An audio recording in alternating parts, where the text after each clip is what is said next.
El tráfico vehicular es una de las cosas que más afecta el bienestar en la actualidad. Es muy contaminante, tiene altísimos costos económicos y afecta gravemente la salud. Muchos estudios han demostrado que exponerse a la congestión vehicular aumenta la presión arterial, los niveles de estrés, el cansancio y el deterioro del sistema respiratorio. Acompáñenos a profundizar sobre la problemática de la movilidad en Ahora Futuro, México y el mundo. México tiene futuro y su futuro está en tus manos. La mejor manera de predecir el futuro es crearlo. Los avances científicos y tecnológicos han hecho que cambie nuestro estilo de vida, la forma de trabajar e incluso en la que nos relacionamos.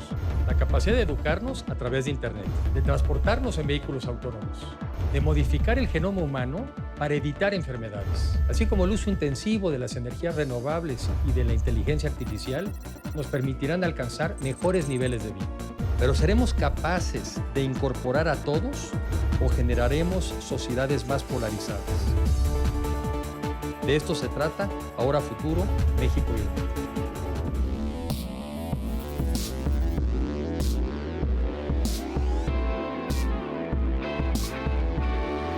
Conforme las ciudades crecen, se vuelve más difícil contar con espacio suficiente para tantos automóviles. La única opción viable es diversificar los medios de transporte. La forma en cómo nosotros nos movemos y cómo vivimos está completamente orientada al auto privado. Tú te fijas en la Ciudad de México y en cualquier otra metrópoli, la ciudad está diseñada para el auto. ¿De qué forma? ¿No? En otras ciudades en el mundo con mayor conciencia ambiental, pues se prohíbe incluso la entrada de autos en las zonas centros y hay controles mucho más efectivos. Aquí todavía no tenemos ese chip y todavía no vinculamos que es prender nuestro carro y viajar solamente nosotros, una o dos personas en viaducto en horas pico para trasladarte 4 kilómetros. Eso es lo que genera las causas del calentamiento global en el mundo y en México. Y en Nueva York, la proporción de gente que está utilizando transporte público viene a la baja, contra lo que uno puede pensar. Menos gente en el metro, menos gente en los camiones, más gente en los automóviles. Entonces, sí, la tendencia incluso no es a más transporte público en muchas ciudades, sino a usarlo incluso menos. El auto sigue siendo una cuestión culturalmente arraigada de estatus también y de comodidad. Pensamos que lo cómodo es gastar 4 horas de tu tiempo en el tráfico. No sé de qué forma, pero llegamos a esa conclusión como sociedad. O que el estatus de comprarte un auto nuevo, ¿no? Hay un estudio de la CEPAL muy interesante que describe de manera muy clara cómo la gente cuando cruza un cierto umbral de pobreza y adquiere poder adquisitivo, valga la redundancia, lo primero que hace es comprarse un automóvil. El coche. Por un asunto cultural de estatus, decir, ya llegué. ¿En qué momento el ya llegué a tener una máquina de quema de combustible fósil se convirtió en una cuestión de estatus? Y entonces, en transporte, ¿cuáles son algunas de las propuestas de ustedes? ¿Qué hay que hacer en el transporte? Hay que hacer varias cosas. La primera de ellas es reducir el uso de transporte privado. Ese es lo fundamental, ¿no?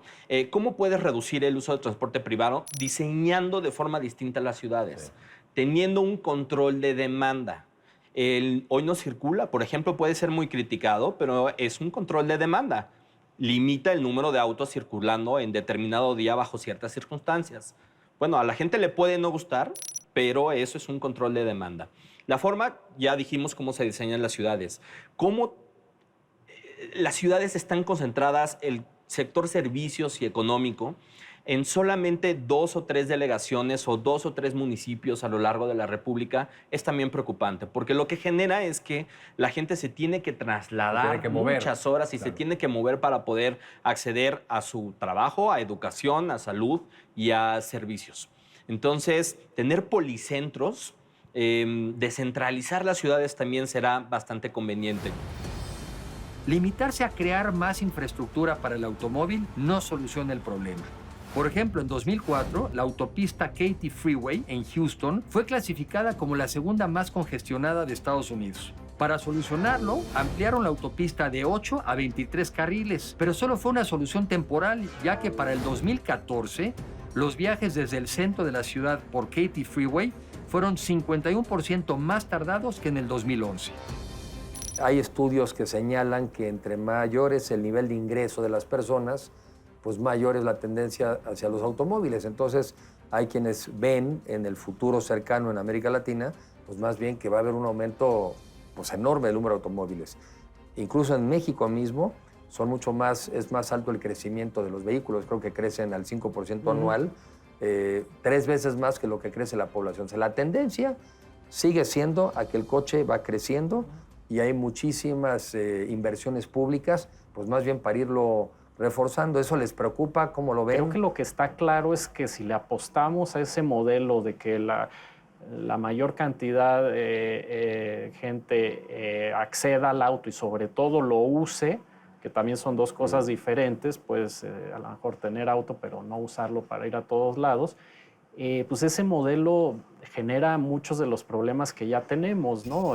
Congestión, emisiones, inequidad en el espacio, accidentes viales. Entonces, digamos, yo creo que hay que ver, es obviamente una apuesta no a corto plazo, pero pues yo lo he visto también, que no todo mundo necesariamente, si tuviera mejores opciones, a lo mejor no utilizaría el auto tanto, ¿no? Entonces, aunque es una realidad, pues nosotros buscamos que por lo menos un segmento y sobre todo que las políticas públicas vayan enfocadas a más bien promover otros modos que son más eficientes y más sustentables, ¿no? No quiere decir que odiamos los autos, simplemente pues no darles tanta prioridad como les hemos dado en los últimos 60 ¿Cuáles son algunas de años. las políticas públicas que recomiendan para irnos más a estas otras alternativas de transporte?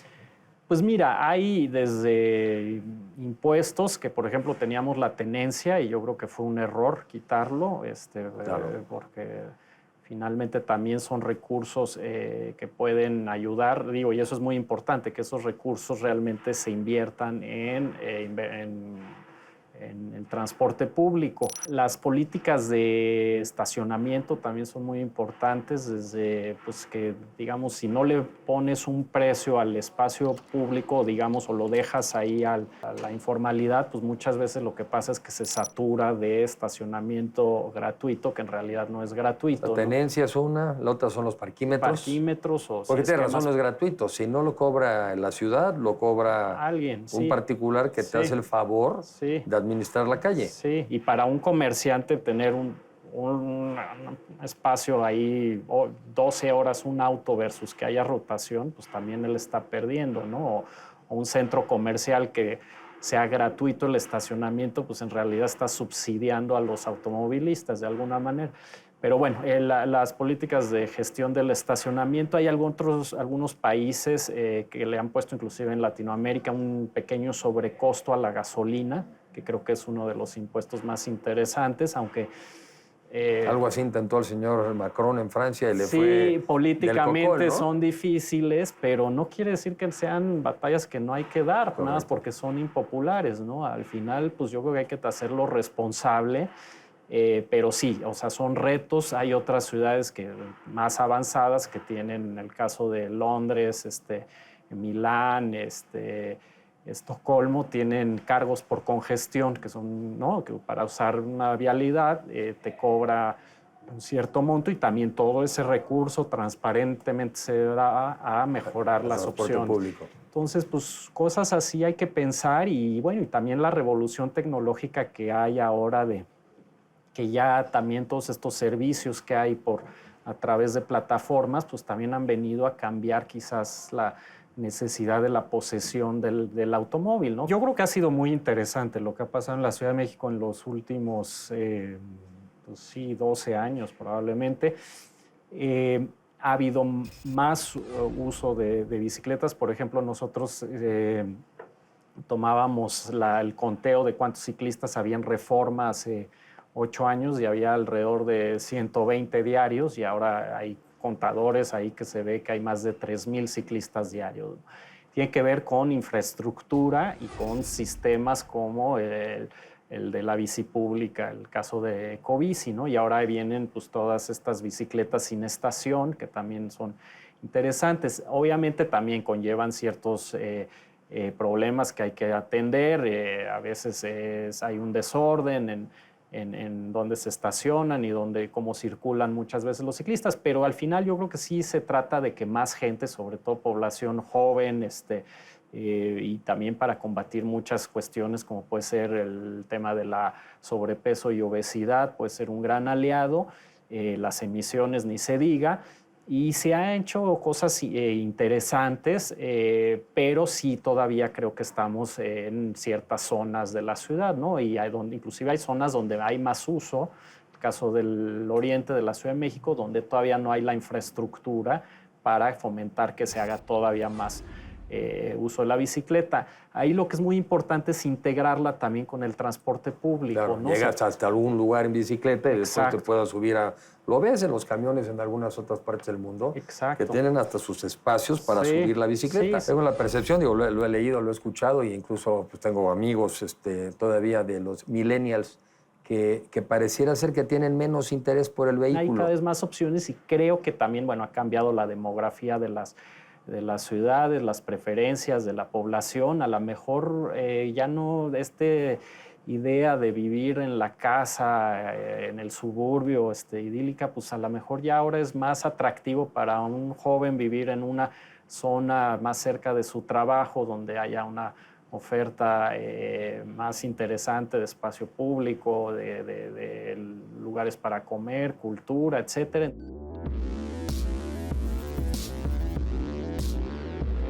Digamos que la preocupación es que las urbes cada vez son más grandes. Se calcula un crecimiento de la población urbana al 2050 muy fuerte. Países como los países ubicados en Latinoamérica y en general en América, las grandes urbes son muy grandes, pero China e India, por ejemplo, tienen mayor población rural, pero el crecimiento de la población urbana, Es enorme. entonces eso pone a lo que llamamos las ciudades en un reto grande de atender cada vez mayores necesidades que están asociadas con una planeación de las ciudades, con generar buenos sistemas que permitan que la ciudad funcione adecuadamente y hacerlas eficientes desde el punto de vista del uso de los recursos. A veces las urbes en Latinoamérica y en general yo creo que en la mayoría de países crecieron de manera muy desordenada. Y en Latinoamérica, específicamente en la década de los 50, lo que hizo fue que la gente migrara hacia las ciudades y las ciudades fueron creciendo sin ningún tipo de planeación. De acuerdo con el Instituto Mexicano para la Competitividad, 38% de los habitantes en 20 de las principales ciudades del país se trasladan en transporte público. Pero a este medio únicamente se le destinan 2% del presupuesto de movilidad. El automóvil atrae desproporcionadamente más recursos y esto complica el nivel de congestión.